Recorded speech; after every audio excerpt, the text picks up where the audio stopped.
Welcome back to the third Sika Summary. So this is our second shoe review, and this is on the much anticipated Nike Romaleo 4 review. Now, before we get into this review, right, this really annoys me when people don't do this.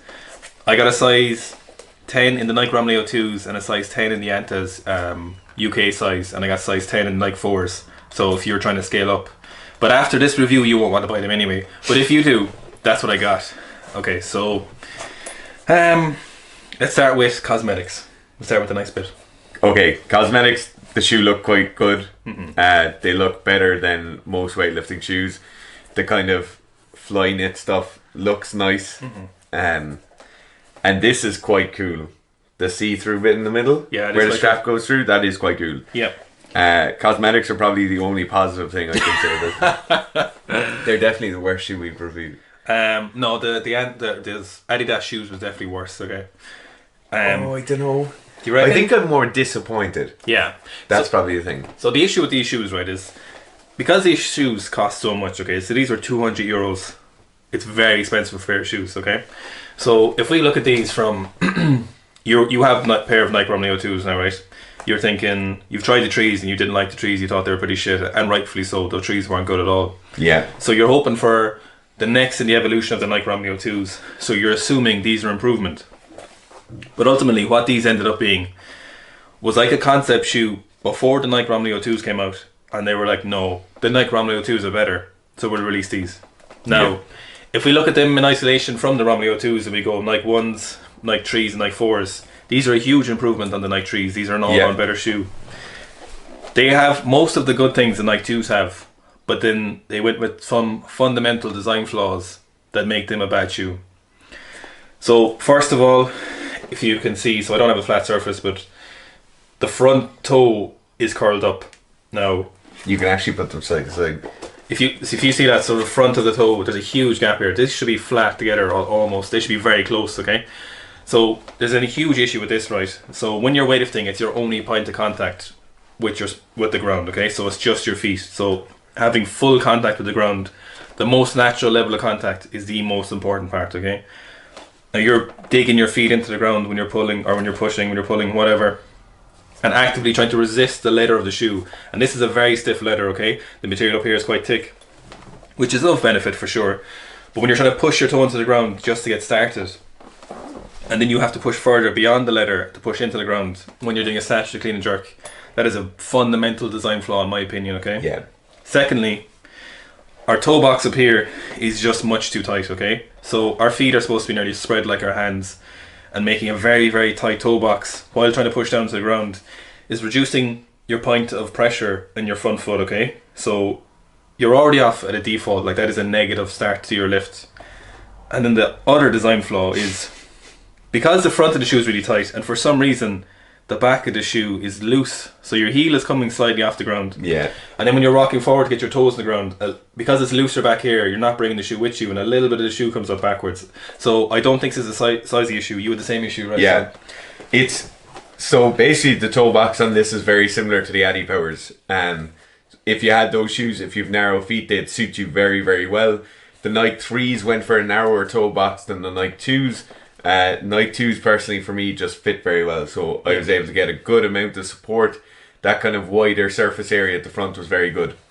The things they're trying to do to combat this, so they have a narrower toe box, which might be good for some people, but it's not, as you don't get as much contact. The things they try to do to combat this is these two kind of wings on the side of the shoe. So you'll see them, they protrude out from the side of the shoe, and they're trying to basically increase your surface area at the ground. I actually like that. Yeah, it's a good idea. It's a really good thought from the design team, but you're missing so much up here. So like your big toe is where a lot of that kind of force and stability will come from. You're missing a huge amount of that ability to kind of reach into the shoe. The looseness with the back of the shoe is something I haven't experienced with any other shoe. The kind of sizing and fitting with the back is similar enough to the Reebok Legacies, but you don't have that same grip. So with the Reebok, you have kind of a heightened support at the back. I just did not feel that here. To be honest, I think this angle here isn't extreme enough. So if you look into the shoe, that's almost a straight down. if you're somebody who has a very straight Achilles tendon and has no kind of extrusion out of that bulbous part of your heel, this might suit you. If not, I would not be recommending this. So if you watched our review of the Legacy, you would have heard us again that we said the same issue with this curl up in the front is not.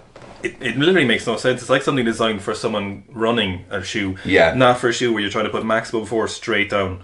Like you're not going for strides, you're looking for pressure straight down underneath your feet. This is of no benefit. It's a hindrance in both the pull, snatch and the clean, okay? So in the Legacy, like Dara said there, you actually had a load of support, and we did recommend that shoe. If you're looking for squats only, that's one of the best high heel shoes you can get. But for this, the support isn't there. So the material is thicker than the Romaleo 3s, for example, but it's not thick enough to give you support to keep your foot locked in. So to be honest, these aren't personal preference things for me. I think these are fundamental design flaws with a shoe that's not worth €200. Because the Romaleo 2 was so good, this is what's most disappointing for us, is that they're not an improvement. They have some of the good aspects of the Romaleo 2s. So we have the thick kind of material up here. The similar design looks nice. I'm not sure if this strap adds anything, but I do like the idea of it. The potential. Yeah, that's actually one of the things I would say in terms of the positives of this. Yeah. The angled strap pulling your shoe back pulling your foot back into the shoe. Yeah. I think is very good, right? So you have this kind of angling of the strap we don't really have on most other shoes. We definitely don't have it on the Nike 2s. Yep. I think it would be a lot better if the anchor for this was back further into the heel. Yeah. And I think you had like even more of an angle. In terms of like design improvements, these kind of flying buttresses to gain extra width for your base of support, I think this is good. And I think in terms of shoe manufacturing in the future, this is a good point. Yeah. I think angling the straps to keep us back into the back of the shoe is good, but the product itself doesn't really pull it off for me. If we had the Nike Romaleo 2s and we added this strap, I think they would be improvement, and we added the little bit wider base, the flared base, I think that would improve the Romaleo 2s. I think that would have been the next step in the evolution of the Romaleo 2s, okay? So in terms of weight, these feel quite similar to the 2s. They don't feel nice, okay? So as you know, like everyone knows, I love buying weightlifting shoes. And something after you wear like more than 10 different pairs of weightlifting shoes, as soon as you put on a new pair of shoes, you kind of basically straight away know if something feels good or not. And as soon as I put these on, I knew. When I put on the Nike Romaleos 3s, I knew it wasn't that. I knew there was something wrong with them. The Legacies, I was kind of like, these could be good, but there's still some issues. But when I put on these, I was pretty much disappointed straight away. I was hoping not to be, because I've such a love for Romaleos 2s. If anything, these made me start wearing the Romaleos 2s again. This is why I started wearing them in training recently, because it reminded me how much I liked the Romaleos 2s, because I was wearing them to compare them to these just to remember what they felt like.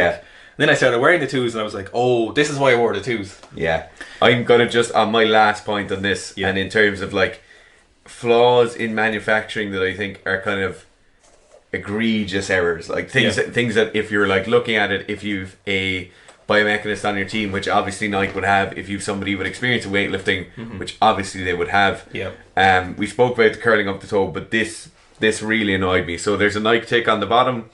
If I was to hold this out like that, I'm not sure, can you see it? But the white on the Nike tick protrudes out from the sole. I'm not sure if this is going to wear away soon or whatever. Like, these haven't been worn too much.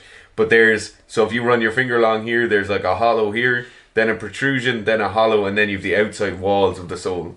You can fucking feel that. You can, when you're weightlifting, and especially when you're pulling off the floor, you can feel this in between your your second and third toe, like in kind of here, if this was my foot. That really annoys me, and it's only like that's a 20th of a mil, I'd say, coming out, or maybe half a mil coming out, like 20 thousandths of an inch for somebody in the US. But you can really, really feel it, and it's like something that's put in there to look nice. It's not flat. It protrudes out significantly, and it left me down. Yeah, like if weightlifting is a game of inches or much, much less, these are not inches that you don't want to be wasting this space. Like, these are small details that are going to mess you up, okay? If you have the Nike Romaleo 2s right now, you did move to the 3s, and you're thinking about getting these Nike Romaleo 4s, I don't think you should move to them. The likelihood is you'll probably be disappointed and you'll have wasted money. If you have the Romaleo 3s now, We never did the XDs, and we've never found. I haven't got a chance to use them. Supposedly they were an improvement on the normal Romaleo 3s, but these are a step up from the Romaleo 3s, no doubt about it. If the Romaleo 2s didn't exist, these are definitely an improvement on those. If you don't have the Romaleo 2s now and you don't have the 3s, shoes that are currently on the market and you want a newer shoe, these wouldn't be a terrible buy. I would probably try and get my hands on the Romaleo 2s if possible, although their price is increasing because they're not manufactured anymore. You can buy the Anta weightlifting shoes, so if you were looking for another weightlifting shoe, I'd probably go with the Anta over these. Yeah, definitely. So you can get them. There's a couple of places who sell the Anta now. Again, you've new colorways and stuff like that, so they're an improvement.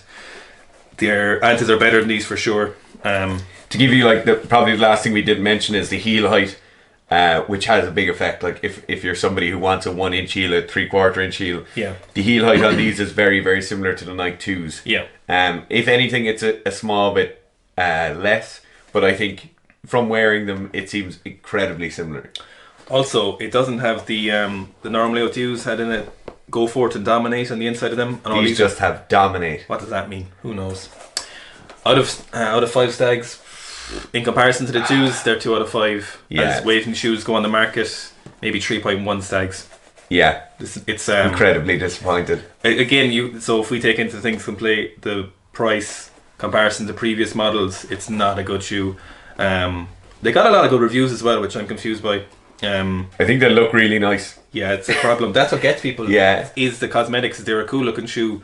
They don't look like this. The front of the shoe just looks nice. Like it just looks like running shoe fabric, which is terrible for a weightlifting shoe.